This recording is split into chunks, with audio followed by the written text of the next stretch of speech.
오늘은 우리가 가장 잘할 수 있는 것, 우리가 가장 잘할 수 있는 것이란 제목으로 말씀을 나누고자 합니다.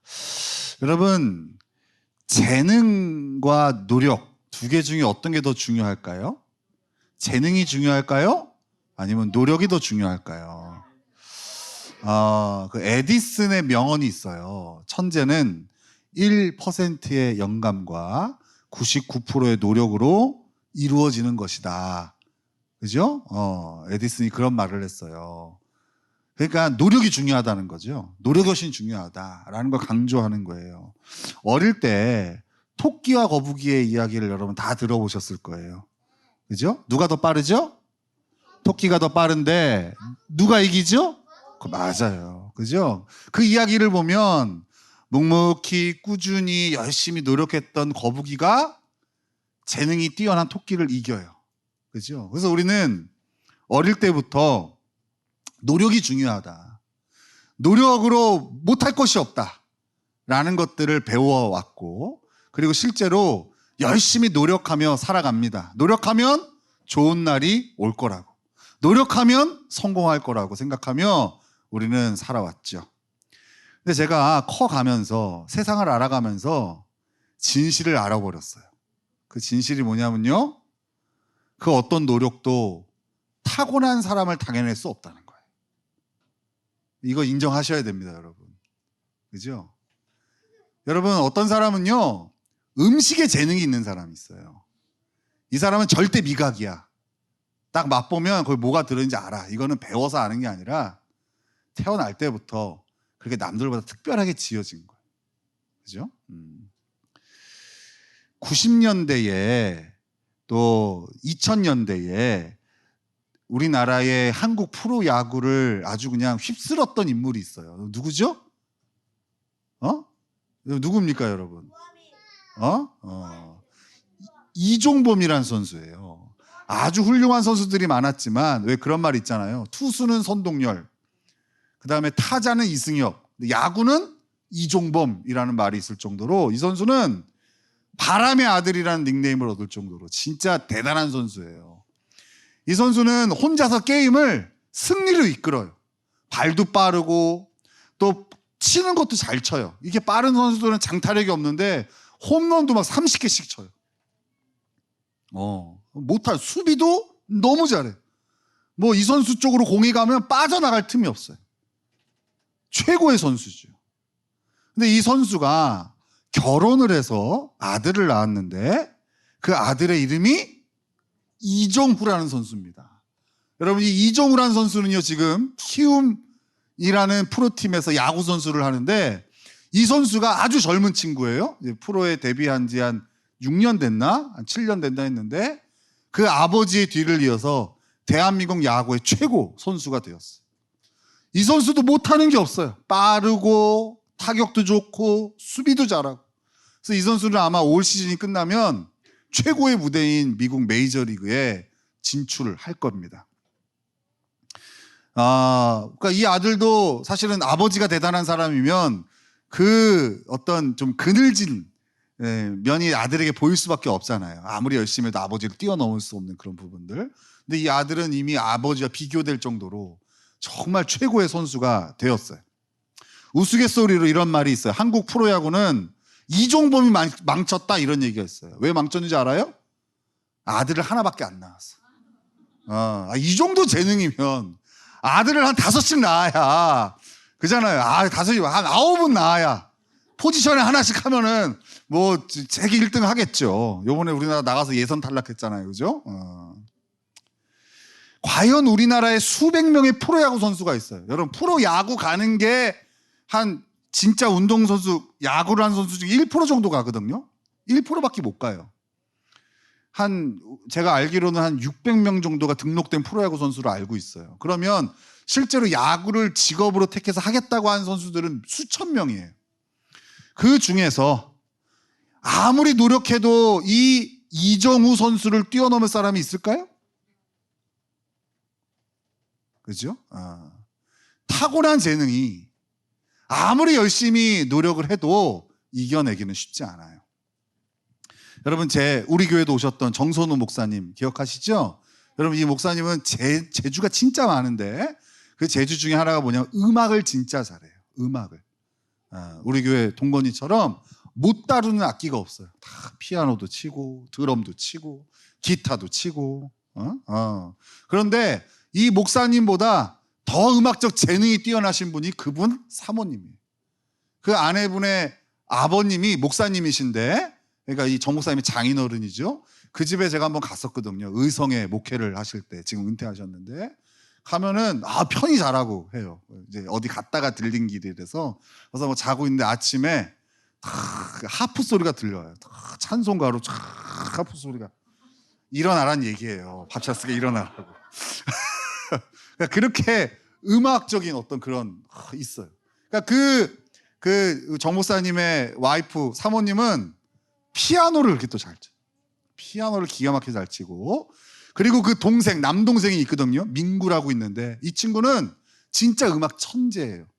서울예대, 여러분 우리나라에서 음악 잘하는 친구 다 가는 대학 있잖아요. 서울예대를 레슨 한 번 안 받고 갔어요. 거기 심사위원들이라고 하나요? 얘를 딱 보더니 그냥 얘는 합격. 그러니까 전문가들은 알아요. 얘가 악기를 치면 달라. 우린 다 똑같잖아요. 틀리지만 않으면 되잖아. 얘가 치는 건 달라. 완전히 음악적인 천재 집안이에요. 그러니까 그 정 목사님 자녀들이 이제 딸 둘에 아들 하나 있는데, 얘네들은 피아노 학원을 다닌 적도 없는데 피아노를 잘 쳐요. 피아노가 놀이예요. 그냥 어느 정도냐면은 노랫소리 나오잖아요. 그럼 듣고 그냥 쳐요. 똑같이. 그리고 절대 음감이에요. 딱 치면은 알아요. 저도 절대 음감 같아서 치면 다 틀려요. 미 했는데 막 파 이렇고 그래요. 근데 이건 틀리지 않아요. 여러분 이 정도 되면은 뭐 시켜야 되죠? 음악 시켜야죠. 그죠? 뭐 클래식을 하든 뭐 실용 음악을 하든 음악을 시켜야 되는 거 아니에요? 그런데 정 목사님은 절대 시키지 않아요. 절대. 왠지 알아요? 이분은 실제로 그런 어떤 돈을 받고 세션을 해본 적이 있어요. 진짜 프로의 세계를 경험한 분이에요. 뭐라 그러냐면 이 정도는 재능이 아니라는 거예요. 진짜 이걸로 먹고 사는 사람들, 이름깨나 날리는 사람들 보면 어마어마하대요. 그러니까 그거에 비하면 우리 아이들은 재능이라고 할 수 없대요. 그러니까 어설프게 들어가면 어떻게 되는 거예요? 이도저도 아닌 게 되는 거예요. 그러니까 그냥 이 정도로 취미로 즐겨야지. 괜히 옆에서 이렇게 으쌰으쌰 뭐 대단하다고 뭐 학원 원장님 얘기 듣고서 갔다가 이게 인생이 되게 애매해진다 이거죠. 여러분 재능이 이토록 중요한 거죠.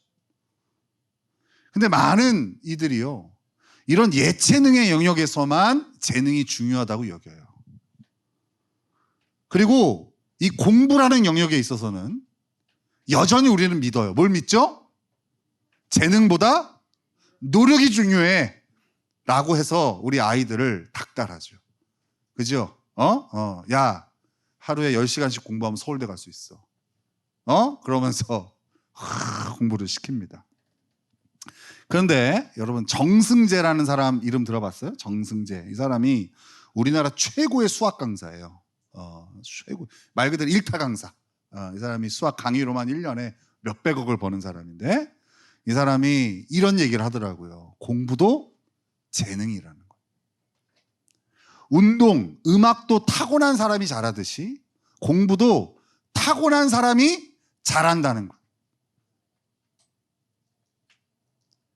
자녀의 공부는 거의 90%는 부모의 유전자로 결정되는 거래요. 여러분 이 사실을 누가 또 알까요? 학원 원장님은 다 압니다. 권사님 그죠? 이거 업계 비밀이야. 왜냐면 이걸 알면 학원 수입이 줄잖아. 시켜보면 아무리 쥐어박아도 공부 안 하는 데서 흥미가 없어. 아예 하나를 가르쳐주면 하나를 잃어버려. 근데 재능이 있는 애는 하나 가르쳐주잖아. 눈빛만 줘도 10개를 알아요. 그죠? 제가 지금까지 너무 절망적인 이야기만 했을까요? 사실 여기 있는 우리 모두는 재능보다는 노력을 믿고 살아온 사람들 아니에요? 그잖아요. 자신이 그저 그렇게 살고 있는 이유는 재능이 없어서가 아니라 노력을 덜해서라고 생각하잖아요. 그래서 자녀들에게는 나와 같은 인생을 살지 않게 해주려고 더 노력해야 돼, 더 노력해야 돼 라고 닥달하고 있잖아. 이런 우리들에게 오늘 이 말씀은 너무 청천벽력과 같은 말씀일까요? 그러나 여러분 너무 실망하지 마세요. 분명한 것은 우리에게도 재능이 있어요. 있습니다, 여러분. 재능이. 단지 그것을 우리가 발견하지 못한 것뿐이에요. 다 있어요. 어떤 사람은요, 그네를 잘 타는 재능이 있어요. 우리 큰애가 그네를 그렇게 잘 타요. 배운 적이 없는데 3살 때부터 그네를 탔어요. 그래서 제가 그때 그랬어요. 하필 그네를 잘 타는 재능을 수많은 재능을 가지고 뭐든지 있을 거예요. 여러분 재능이 있는데 그거를 발견하지 못한 거예요. 제가 우리 아이들 키우는데 우리 아이들이 어떤 재능이 있을까 이걸 잘 발견해 주고 싶은데 쉽지 않더라고요. 그걸 우리가 찾지 못했을 뿐이지 여기 다 재능이 있습니다. 혹시 옆에 사람 여러분 재능 발견한 게 있으면 꼭 얘기해 주세요. 야, 너는 진짜 먹는 재능이 있구나. 야, 너는 진짜 요리하는 재능이 있구나. 야, 너는 청소하는 재능이 있구나. 이런 거 좀 발견해 주세요. 그렇잖아요. 여러분 어떤 사람은요, 우리 뭐 여기 대학 청소학과 나온 적이 없는데 어떤 사람은 손만 대면 새집이 돼요. 근데 어떤 사람은 몇 시간을 치워도 보면 치웠는지 모르겠어요. 이게 다 재능이거든요, 재능. 그러니 여러분, 내가 무엇에 관심이 있고 무엇을 잘할 수 있는지를 기도하면서 찾아보자. 그죠? 근데 오늘 우리가 나누고자 하는 거는요, 하나님이 이렇게 각자에게 주신 재능 말고, 한 사람 한 사람 다르게 주신 재능 말고, 하나님이 당신의 백성 모두에게 주신 재능이에요. 하나님의 백성은 세상 사람들과 달리 오늘 나눌 이 재능을 다 가지고 있어요. 우리 그리스도인들은 하나님을 알지 못하는 사람들이 감히 따라올 수 없는 특별한 재능이 있다고요. 여러분, 이 재능은 세상 사람들이 아무리 노력해도 절대 우리를 이길 수 없습니다. 뭔 것 같아요, 여러분? 따라하세요. 기뻐하고 감사하는 것이다. 여러분, 기뻐하고 감사하는 거는요, 세상 사람들이 아무리 노력을 해도, 세상 사람들이 날마다 기쁨 노트 쓰고 감사 노트 써도요, 우리 그리스도인들을 이길 수가 없습니다. 왜 그럴까요? 세상 사람들은요, 기뻐할 일이 있어야 기뻐하고 감사한 일이 있어야만 감사합니다. 맞잖아요. 그런데 우리 그리스도인들은 모두 사망에서 생명으로 옮겨진 인생이잖아요. 즉 우리는 영원히 죽을 수밖에 없는 죄인인데, 하나님께서 당신의 아들을 통하여 그 당신의 아들을 십자가에 희생시키면서 우리의 모든 죄값을 지불하셔서 우리는 영원히 죽을 수밖에 없는 인생이 영원한 생명을 얻어서 하나님 나라의 백성이 되었잖아요. 이 일에 우리의 공로가 하나도 없어요. 한 일이 하나도 없다고요. 여러분, 우리의 인생은 영원한 지옥이 종착역이에요. 그래서 오늘 뭘 해도 지옥일 수밖에 없는 삶을 살았다고요. 근데 그런 우리를 하나님께서 건져주셨잖아요. 예수 그리스도의 십자가 보혈로 건져주셨잖아요. 우리는 여기서부터 출발하기 때문에, 죄인인 나를 건져주신 그 하나님의 은혜로부터 출발하기 때문에 어떤 상황에서도 기뻐하고 감사할 수 있는 거예요. 그러니까 세상은 따라올 수 없어요. 세상은 승진해야만 기뻐하고 감사하죠. 근데 우리는 승진 못해도 기뻐하고 감사할 수 있어요. 세상 사람들은 건강해야 기뻐하고 감사할 수 있죠. 근데 우리는 질병이 들어도 기뻐하고 감사할 수 있어요. 세상 사람들은 원하는 걸 얻어야만 기뻐하고 감사할 수 있죠. 근데 우리는 그거 얻지 못해도 기뻐하고 감사할 수 있어요. 저희 노회에 이번에 회개를 보시는 목사님이 있는데, 박세강 목사님이라는 분이에요. 이분을 뵈면은요, 눈 한쪽이 좀 이상해. 초점이 안 맞아요. 무슨 사연이 있겠다 싶었는데, 지난주에 제가 그분하고 이렇게 우리 모임이 있어갖고 교제할 기회가 있었어요. 근데 이분 얘기를 들어보니까 교통사고를 당했는데, 신학교 다닐 때 교통사고를 당했는데 그냥 병원에서 이 사람 장례를 준비하라고 의사가 얘기를 했다는 거예요, 가족들한테.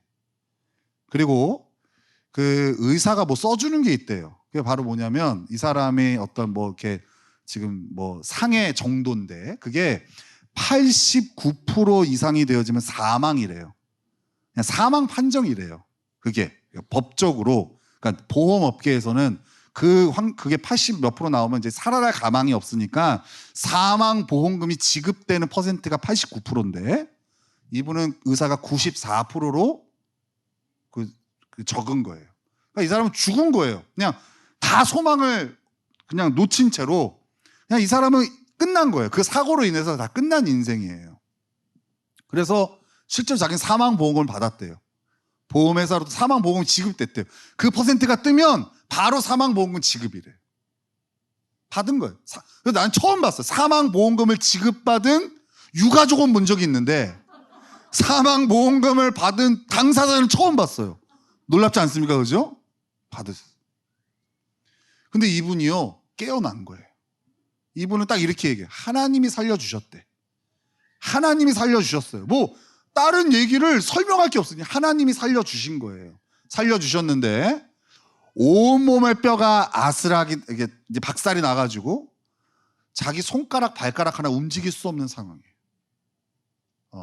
그리고 의사가 이 사람 걸을 수 없다고 얘기한 거예요. 눈도 한쪽 시력이 다 잃었어요.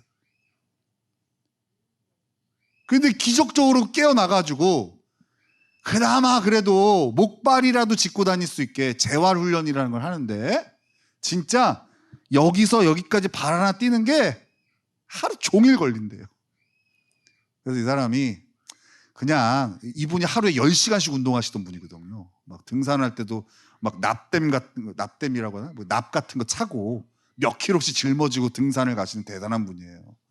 그런 체력이 있으니까 또 살아남았던 것 같아요. 그러니까 이분이 운동하던 가락이 있으니까 재활은 내가 알아서 하겠습니다. 그 대신 내가 6개월 있다가 목발 벗고 걸어오겠습니다. 무슨 객기인지 모르겠는데 그렇게 얘기하고 병원을 나온 거예요. 그리고 진짜 6개월 만에 목발 빼고 걸어서 병원을 간 거예요. 의사가 이런 경우는 처음 봤다고. 근데 이제 그때 후유증이 있죠. 한쪽 눈이 없어서 컵을 이렇게 못 집어요, 이분이. 컵을. 왜냐하면 이게 거리 감각이 없으니까 놓치는 거예요, 이렇게. 그러니까 사람들 앞에서 창피하니까 이 연습을 6개월을 했대요. 이렇게 해서 안 보고 잡는 연습을. 거리 감각이 없으니까. 그래서 잡고 마시는 거. 이거를 6개월에서야 컵을 잡을 수 있게 되었대요. 이런 얘기를 웃으면서 담담하게 하시더라고요. 지금은 어떠냐? 지금은 이분이요, 대한민국에 안 다닌 산이 없을 정도로 등산을 참 열심히 하세요. 너무 좋다고 등산이. 그러면서 이분이 저한테 너무 유쾌해요. 뭐라 그러냐면은, 근데 내가 사고 나서 좋은 게 하나 있대요. 이분이 발이요, 발가락 하나가 지금 뼈가 이렇게 돼 있는 상태래요. 그러니까 이거는 고쳐지지 않아요. 이 상태로 있는 거예요. 그러니까 걸을 때 얼마나 아프겠어요. 이게 걸으면 한 30분만 걸으면 발이 너무 아프대요. 못 걷는데요. 그래서 일반 신발을 못 신는데 그냥 자기가 옛날에는 그냥 10,000원짜리 20,000원짜리 사서 그렇게 신고 다녔대요. 뭐 목회자니까 또 뭐 돈이 얼마나 있겠어요. 그러니까 항상 싼 거 이렇게 신었는데 지금 너무 좋은 게 자기는 30만 원 이상 되는 신발만 신을 수 있다는 거예요. 이제 눈치 보지 않고 자기는 무조건 좋은 신발 신는 게 자기한테는 사고 난 이후에 너무 감사한 일이라는 거예요. 여러분, 이런 감사를 세상에 어떻게 따라올 수 있겠어요? 그리스도인만 할 수 있는 감사 아니겠어요? 평생 사고를 저주하며 내 처지를 비관하며 그렇게 살아가야만 되는 인생이잖아요. 근데 그 인생이 날마다 웃으면서 주의 일을 감당하고 또 몸이 겉으로 얘기하지만 얼마나 아프겠어요. 그죠? 비와도 아프고 뭐해도 아프고 뭐 걸을 때마다 아프고 얼마나 아프겠어요. 그런데 그거를 하나님께 오히려 감사해. 야, 이제는 내 평생에 이렇게 비싼 신발만 신고 다닐 수 있는 인생이 됐다고. 여러분, 이렇듯 우리는 세상 사람들이 감히 따라올 수 없는 재능을 가졌어요. 저와 여러분 모두가 세상 사람들이 아무리 노력해도 할 수 없는 감사할 수 있는 재능, 기뻐할 수 있는 재능을 가졌다고요. 근데 문제는 이것을 잘 발휘하지 못해요. 왜 발휘하지 못할까요? 아까 제가 얘기한 노력하지 않기 때문에 그래요. 여러분, 이정우 선수가 아버지로부터 어마어마한 재능을 물려받았지만, 얘기를 들어보니까 이 선수가 뭐 4살 땐가 아버지 배트를 들고 공을 쳤대요. 어른도 들기 무거운 거를 들고. 그 정도로 재능을 물려받은 거예요. 그런데 이 선수는 그 재능만 믿고 아무것도 안 하는 그런 선수가 아니었어요. 이 선수는 재능 플러스 날마다 누구보다 더 열심히 노력하는 선수였어요. 여러분, 그 정도 야구판에 프로 선수로 설 정도면요, 2군 선수라 할지라도 재능이 어마어마한 선수예요. 적어도 그 야구에서는 우리나라에서 1%의 재능을 갖고 있는 선수들이 모인 곳이에요. 야구판에서는 재능만 믿고 노력하지 않다가 금세 사라지는 선수가 한두 명이 아니에요. 공부도 마찬가지입니다. 아무리 뛰어난 공부 재능을 가졌어도 그것만 믿고 노력하지 않으면 결국 열매를 맺지 못합니다. 우리 동건이가 그런 케이스거든요. 우리 동건이는 천재인 줄 알았어요. 어릴 때 봤는데. 그죠? 하나 틀린 적이 없었어. 초등학교 다닐 때 무조건 다 100점. 항상. 맞죠? 동건아? 인정하잖아요. 그죠? 나는 얘가 천재인 줄 알았어. 그래서 이 집안이랑 좀 친하게 지내야겠다 했어. 얘가 나중에 뭔가 할 것 같은 거야.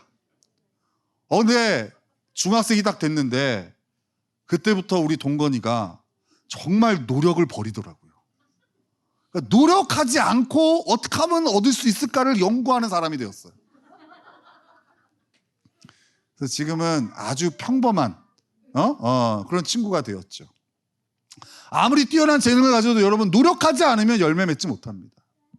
기뻐하고 감사하는 것도 마찬가지예요. 우리는 항상 기뻐하고, 앞에 항상이 붙어요. 범사에 감사하는, 모든 일에 감사할 수 있는 재능을 하나님으로부터 받았지만 노력하지 않으면 우리는 항상 슬퍼하고 범사에 불평하며 사는 거예요. 그잖아요. 여러분, 그 재능을 받아도 노력 안 하잖아요. 그러니까 어때요? 옆에 사람 얼굴 보세요. 얼굴에 불평이 가득 차 있잖아요. 지금도 그렇잖아요. 왜 안 끝나? 짧게 한다면서. 불평이 다 보여. 그잖아요. 노력하지 않는 재능의 슬픔들이 여러분 얼굴에 다 있는 거예요. 여러분, 그럼 어떤 노력이 필요할까요? 이런 어마어마한, 세상이 감히 따라올 수 없는 어마어마한 재능을 가진 우리에게 어떤 노력이 필요할까요? 우리 5장 17절을 같이 읽겠습니다. 5장 17절. 시작. 다시 읽겠습니다. 시작. 바로 기도하는 거예요. 항상 기뻐하라. 그리고 범사에 감사하라는 명령 사이에 기도하라는 명령이 있어요. 이거는 항상 기뻐하고 범사에 감사하는 재능을 기도라는 노력으로 채워야 된다는 말이에요. 기도한다는 것은 하나님으로부터 출발한다는 걸 의미하는 거예요. 이 말은 죄로부터 구원하신 하나님의 은혜를 잊지 않는 노력을 한다는 거예요. 뭐가요? 기도한다는 게. 여러분, 하루를 시작할 때에 우리는 하나님께 기도하는 사람들이 있어요. 하나님, 나 같은 죄인을 위하여 당신의 아들을 십자가에 못 박아주신 하나님의 은혜를 제가 오늘도 기억하며 하루 시작합니다. 그죠? 그리고 하루 종일 그 기도를 시작한 사람은 그 은혜를 잊지 않는 싸움들을 합니다. 그럼 매 순간 우리는 어떤 나에게 불리한 일이 펼쳐져도 기뻐할 수 있고 감사할 수 있는 삶을 살 수 있어요. 근데 기도하지 않으면 우리가 세상과 구별되는 유일한 것, 그 은혜를 상실하잖아요. 하나님으로부터 온 걸 잃어버리잖아요. 얼마나 잘 있는지 몰라요. 그잖아요. 자기 이름 쓰는 것도 있잖아요. 헌금 쓰고. 우린 그렇게 있기를 잘하는데 하나님의 은혜를 딱 잊어버리면 어때요? 세상과 다를 바가 없어요. 재능이고 뭐고 쓸모가 없어. 조금만 나에게 해를 끼치고 주차장에 갔는데 차를 삐뚤어내고 막 뒤에서 빵빵거리고 그러면 어때요? 당장 열받아갖고 뛰쳐나가는 게 우리 아니겠어요? 그래서 기도라는 노력을 해야 되는 거예요. 이 은혜를 잊으면 아무리 기뻐 감사할 수 있는 DNA가 있다 하더라도 우리는 절대 기뻐하거나 감사할 수 없는 거예요. 그래서 여러분, 우리의 삶이 기도로 시작되고 기도로 마무리돼야 되는 거예요. 기도하지 않고는 감사할 수 없고 기뻐할 수 없는 거예요. 여러분, 우리는 이 재능의 문제를 자꾸만 바벨론의 가치로 세상과 경쟁하려 해요. 근데 여러분, 우리는 자꾸만 세상 가운데 내가 니네들보다 얼마나 뛰어난지로 그리스도의 풍성함을 드러내고 싶어 해요. 왜 이런 거 있잖아요. 예수 믿는 사람은 대학도 좋은 데 가야 돼. 예수 믿는 사람은 직장도 좋은 데 가야 돼. 예수 믿는 사람은 사업도 잘 돼야 돼. 예수 믿는 사람은 자식도 잘 돼야 돼. 여러분, 그런 이상한 정답이 있기 때문에 여러분 전도 못하는 거잖아요. 왜요? 여러분은 찌질하게 사니까. 여러분 하는 것마다 안 되니까. 일어나면은 여기저기 아픈데 뭐. 그잖아요. 그러니까 내가 남들보다 못 사니까 복음을 못 전하는 거 아니겠어요? 여러분들 그런 걸로 경쟁하면 안 돼요. 그거는 그럴 수 있는 거예요. 우리는 세상 사람들과는 비교할 수 없는 탁월한 재능을 가진 사람들이에요. 그래서 항상 기뻐하고 범사에 감사하는 것으로 세상에 우리의 탁월함을 드러내야 되는 거예요. 여러분, 직장에 가서도요, 자꾸 다른 걸로 승부하려고 하지 마세요. 맨날 다른 사람 나보다 좀 더 잘하면 막 시기하고 질투하고 끌어내리고 온갖 에너지 여기에 써. 그러지 말고 어떤 상황에서도 기뻐하고 어떤 상황에서도 감사할 수 있는 사람이 되는 것에 힘쓰세요. 그것이 세상보다 탁월한 영역이 돼야 되는 거예요. 다른 건 좀 못해도 돼요. 여러분, 내가 이런 일 좀 못하고 이런 데 재능이 없다고 해서 가치 없는 인생은 아니잖아요. 못할 수도 있는 거죠. 그죠? 여러분, 학교 다닐 때나 제가 나보다 수학 잘하면 그게 대단한 거지, 사회 나오면 그 수학 점수가 그 사람의 등급을 결정해 주는 게 아니잖아요. 그러니까 그런 거, 하나님이 나한테 좀 재능을 덜 주신 부분은 그냥 인정하면 끝나는 거예요. 다른 사람 높여주고 칭찬해주면 되는 거예요. 그리고 그 사람으로부터 도움을 받으면 되는 거죠. 근데 우리의 이 재능은 놓칠 수가 없죠. 여러분, 직장 안에서 이런 욕심을 내세요. 스마일맨 막 이런 거 있잖아요. 그죠? 감사맨 막 이런 거. 저 사람 만나면 항상 유쾌해. 야, 저 사람 만나면 항상 나도 감사하게 돼. 여러분, 이런 캐릭터를 좀 욕심내시란 말이에요. 기분 좋게 갔다가도 여러분 얼굴만 보면 이렇게 되면 안 되잖아요. 재능을 주셔야 돼요. 왜 재능을 썩히냐는 거죠. 세상에서의 재능은요, 경쟁에서, 즉 누군가를 이기는 데 사용되는 거예요. 그잖아요. 여러분 보세요. 뭐 어떤 음악적인 재능, 공부의 재능, 뭐 야구의 재능 다 어때요? 내가 경쟁에서 이기는 데 사용되어지는 재능이에요. 그런데 우리에게 있는 재능, 하나님이 우리에게 주신 이 특별한 재능은 모두에게 힘과 위로와 도전을 주는데 사용되는 거예요. 그래서 가장 값지고 가치 있는 재능인 거예요. 여러분에게 이 하나님의 어마어마한 재능이 주어졌어요. 하나님이 주셨다. 여러분에게 하나님 주신 재능이 뭐라고요? 항상 기뻐하고 범사에 감사할 수 있는 재능. 이게 여러분들한테 주어졌다고요. 다시 정리 안 해주면 또 다 잊어버리니까. 여러분, 하나님이 여러분들에게 어떤 재능을 주셨다고요? 맞아. 항상 기뻐하고 범사에 감사할 수 있는 그 재능을 주셨어요. 오늘 여러분들의 가장 가까이 있는 사람들에게 꼭 감사해 보세요. 그리고 내가 너로 인하여 기쁘다라고 꼭 말해주세요. 그럼 여러분이 가는 곳마다 여러분의 재능이 누군가를 슬프게 하고 아프게 하는 재능이 아니라 누군가를 세워주고 함께 더불어 즐거워할 수 있는 재능이라는 걸 여러분 오늘 경험하게 될 거예요. 그리고 이제 기도라는 노력을 통해서 이 재능을 세상에서 마음껏 발휘하는 저와 여러분이 되시기를 예수님의 이름으로 축원합니다.